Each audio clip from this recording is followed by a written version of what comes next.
All right, welcome everybody to another episode of our podcast. My name is Justin McGuire. I'm your host, and I'm also here with my guest host, Summer Kylie. All right, very nice seeing y'all again. And we are with our guest. Can you give me your name? Alex. Very nice to meet you, sir. Yes, sir. You too. Nice to meet you. Yes, ma'am. Likewise. All right, so first question is, what's your job? My job entails a little bit of entertainment, promotions, radio announcer, and again, DJing. So all that falls up under one umbrella. So I can do a wedding one weekend. I can do a $10,000 event the next weekend. Or I can do 5-6 people events. It goes really quick as far as, you got a small group that's kind of like slow, and then all of a sudden you turn the switch on, you got a whole bunch of, different events going on. So it's fast paced, whether it's a small group or a big group. So you always have to kind of like be ready. So I heard you mention the radio. So how did you start working with the radio station? Oh, good question. My friend was at a radio station, and I would go work with him a lot, and I would try to go home and talk like these guys and listen to other radio announcers. And I figured, I was like, I can't get it. I can't talk like these guys. So one night my friend did something stupid on the air, and boss man came out of his office. It was late night, and said, hey, go home. You're done for the night. Bang gavel. Yeah. So I'm thinking like, uh-oh. So I'm on my way out the door with him, and he's like, oh, not you. You're up. Let's go. Oh, you're next in line. Yeah. I'm like, what's the punchline, And say, no, let's go. Cool. You just play the music, play the commercial, don't talk. So for about 2 hours, about 3 o'clock, what's thinking? Nothing. Okay. Then commercials. I'm doing the commercial break. I'm practicing. Find something to say. Scripted out, wrote down, kept it short so I don't have to do something long, because if you do something long, you're going to usually butcher it out. So I kept it short. So it comes back at the commercial break. Thanks for listening, guys. We'll be back in a minute with more commercials, but right now, I'll keep the music going. So the next day, thought I got away with it. Oh. So he called me. He's like, come on down to the station. I need to talk to you. Uh-oh. Oh. So, yeah. So basically he said, hey, I told you not to talk, okay? I can't lie because he's got evidence. Good job. Would you like to work overnight? That's how it started. So from there, it was actually an opening experience. As for the DJ, it was totally opposite of how I got started. Oh, wow. So with all, you said you have a lot of the different things that you do at different events, different type of jobs that you can do, all encompassing under one thing. So does that get overwhelming at times? Is that or is that just something you get naturally? Kind of both.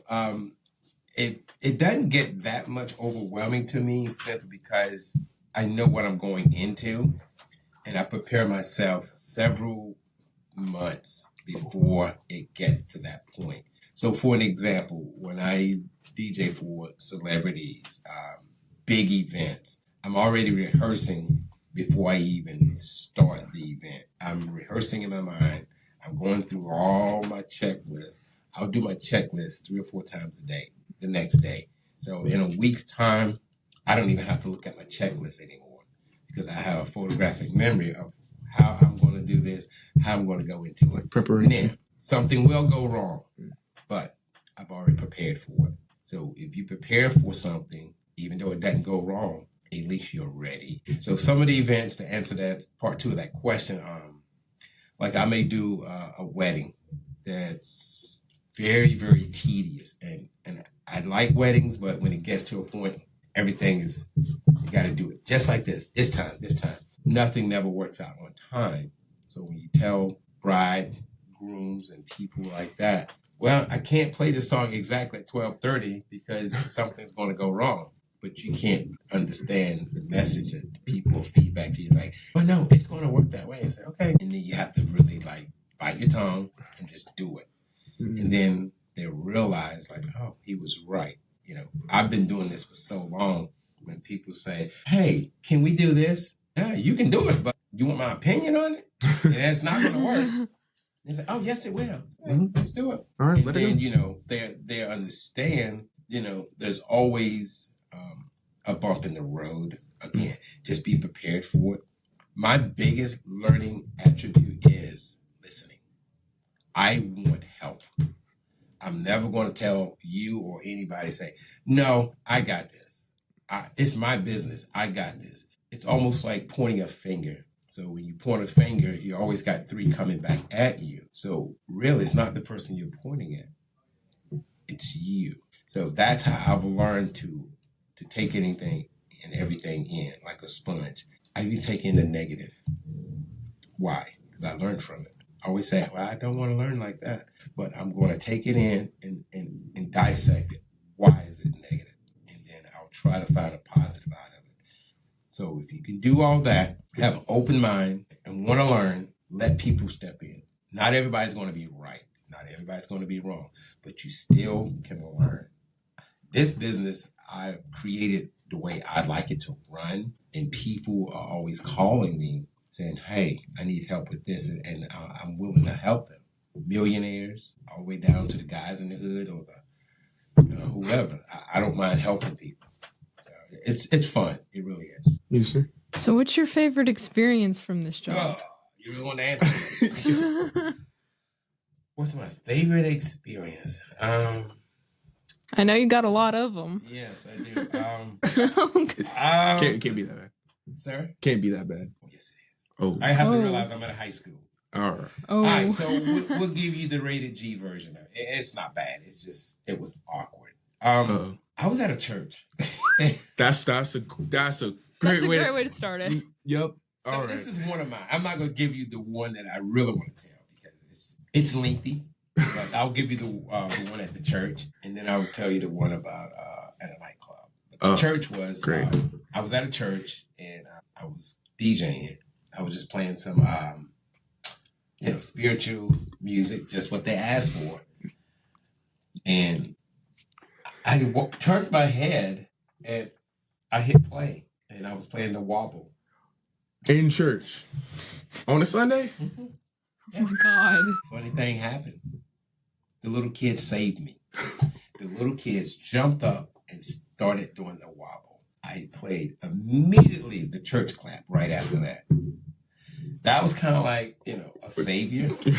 So my wife is standing over there like like it was just planned. yeah. She Oh was like, man.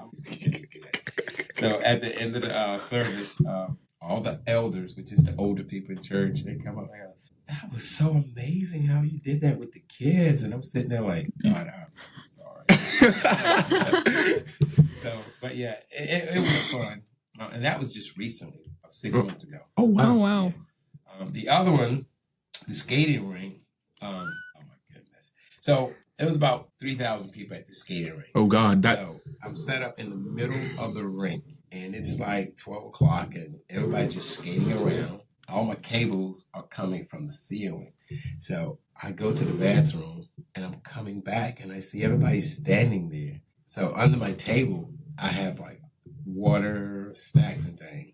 So my brother's like, you might want to get over there. I'm like, what's going on? So I walk over there. Somebody took a pet snake, and it was probably one of my friends, but they took a snake and put it up on my turntables. No. Oh. Was it? No, it was the other side was running, but the snake was on the side of the turntable that wasn't turning. Okay. And it was like a little coral snake or black snake. I don't know what it was, but I never went over there. You didn't get it? Nah. Oh, I would have been terrified. So I was like, no, never get it. And so I never went back to that skating rink either. What? Oh, bad luck. Yeah. Bad luck. That's one way to put it. So yeah, my experiences as a DJ, it's fun, but I've learned from them all because every event can be the same. Every event is different. Every event can be very, very draining. Like I don't like working for certain places. I don't do hip hop. I don't do rap music. So why, when people call me to go to certain places, I let them know I don't. That's not mine. That's not my aura. I can't do that. And they was like, well, we'll give you $1,000 if you can play hip hop music for us. I'm like, no, it's not about the music. So you have to brand yourself. If you brand yourself and people in the industry know, I'll call this guy for that. I'll call this young lady for that. You can't call Alex because Alex is not going to do, quote unquote, those kind of clubs. My friend, he owns a lot of high-end, quote unquote, entertainment establishment. He owns some trucking companies, but when he do his parties, I don't go. That's just not your craft. No, we're on a whole different level. So I enjoy what I do for people. Well, which one is your more preferred craft? You kill me with these good questions. Which is my better one? Probably Christian youth dance parties with my wife. I like doing that. I love house music, international dance music. I love Afro beats, and old school.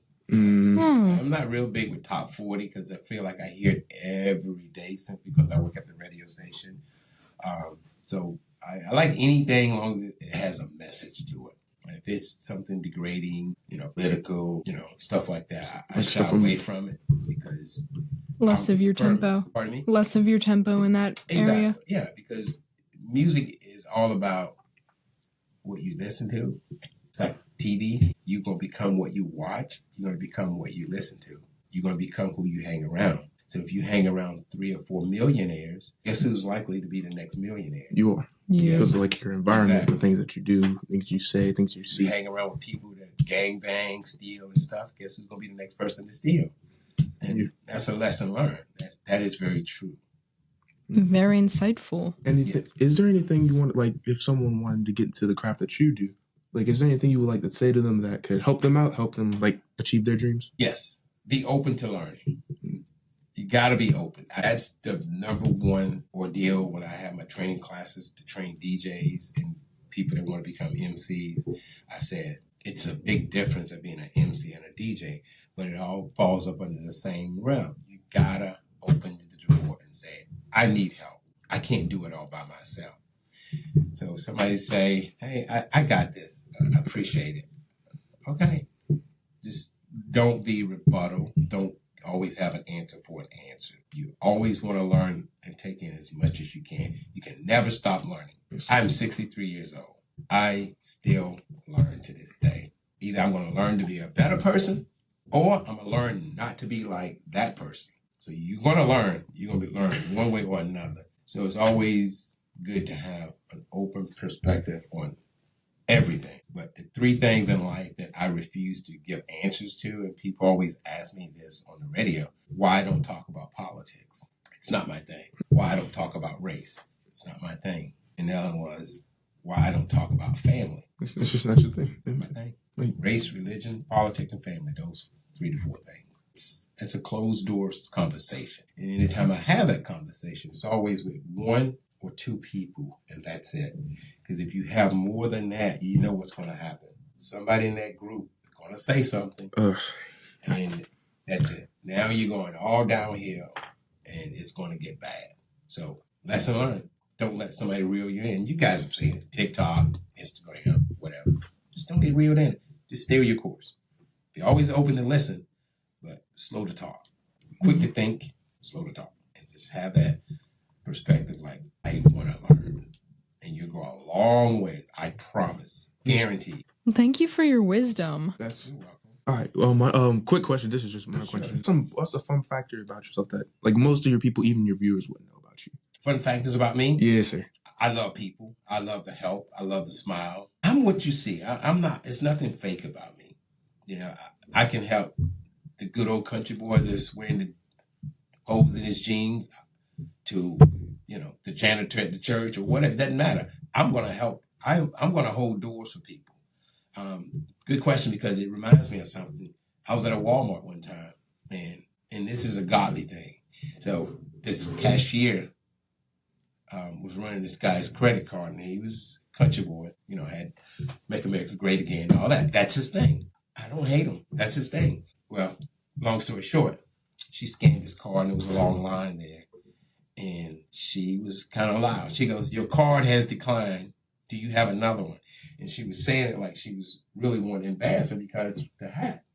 So I'm looking way past this now. Everybody's in line getting up, disturbed and, antsy. So he pulls out another card, and I know he's having trouble. So I leaned over and said, "Hey, just put all this on my bill." So she goes, "Oh, you're going to pay for his groceries?" I was like, "Yes, I'll pay for it." So she goes, "Well, I wouldn't do it." I said, "I know. It's okay. We're all different." So she rung it up, and as she's bagging his stuff up, she's just throwing it in the bag. Oh, I do see. So I'm watching, and I didn't say anything. Again, quick to think, slow to react, slow to talk. I didn't say anything. So I said, "Thank you, sir. Have a good day." So he walks out. So she's looking at me like, she gives me my total. So she goes, "Is your card going to work?" I said, "Probably not." I was just being funny. So I gave her the card, and she ran, and it was fine. So on my way out, I was looking for this guy to see where he was at. He was nowhere to be found. I was really looking for him because we were at Walmart. And if you know, I only had like a few items, like 3 items. So from the time that she rang me up and bagged up, I should have been able to see where this guy was gone. He was nowhere to be found. Yeah. So I think that was a godly test. And I'm just saying it was or was not. But I'm just saying from my perspective, I think it was a godly moment. It was a test. And a few days later, I get a phone call to do a $5,000 event for 2 hours. Wow. For 2 speakers. That's Nothing impressive. big. Just bring 2 speakers and mix and all that. So what I've learned from that is what I've been trying to, give you guys is always be willing to help. If you haven't, if you don't, that's fine. But, holding a door for somebody can make the world of a day. You have no idea what holding a door or just smiling or eye contact. You never know what someone's going through. You never know what a person's going through. Yes. I've experienced it. I've slept in my car. I've had to take showers at, Planet Fitness. I've been there. People they think that because I dress nice, I'm smiling all the time. That is a struggle back there. I had to get to this point. I should have failed out of high school because I'd rather go at the gym and play basketball all day and, do stupid stuff. And my dad came home from the military and he found out that I was gallivanting or running up down the road. He gave me the beating of my life. He beat me so bad, I stopped crying. I had no more tears. I bet you I went to school the next day. Mm-hmm. Yeah, so I sat in detention for 6 months and got my grades up. This was senior year, by the way. Wow. I was told that I was going to graduate because I missed half of the school year. I told the principal and my guidance counselor, he's my right hand to God, I will walk with my class. I walked with my class that year. Mm-hmm. Wow. There we go. Inspiration. Impressive. Yes. So, any more questions? You guys have given me some good questions. You're all about to make me cry. So, I don't think we have any more questions for you. Really appreciate you coming out to see us. It's been an honor meeting you, talking with you. Thank you for enlightening us. you're quite welcome. Really nice to meet you, sir. Thank you, sir. Very Thank nice you, to ma'am. meet you. Appreciate it. All right. There we go.